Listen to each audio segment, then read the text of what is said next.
একটি শিক্ষা প্রতিষ্ঠানের মর্যাদা আর শিক্ষার্থীদের নিরাপত্তা এই দুইয়ের মাঝে যখন আইনি সীমানা পেরিয়ে কেউ ব্যক্তিগতভাবে বিচার করতে যান, তখন বিতর্ক এড়ানো দায়। ডাকসু নেতা সর্বমিত্র চাকমার একটি ভাইরাল ভিডিও এখন নেট দুনিয়ায় তোলপাড় সৃষ্টি করেছে, যার রেস ধরে তিনি নিয়েছেন এক চরম সিদ্ধান্ত।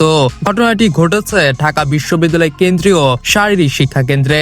সম্প্রতি সামাজিক যোগাযোগ মাধ্যমে একটি ভিডিও ছড়িয়ে পড়ে, যেখানে দেখা যায় ডাকসুর কার্যনির্বাহী সদস্য সর্বমিত্র চাকমা কয়েকজন বহিরাগতকে কান ধরে উঠবস করাচ্ছেন। ভিডিওটি ভাইরাল হওয়ার পর থেকেই বিশ্ববিদ্যালয় সংশ্লিষ্ট ব্যক্তি সহ সাধারণ মানুষের মধ্যে তীব্র প্রতিক্রিয়া ও সমালোচনার ঝড় ওঠে।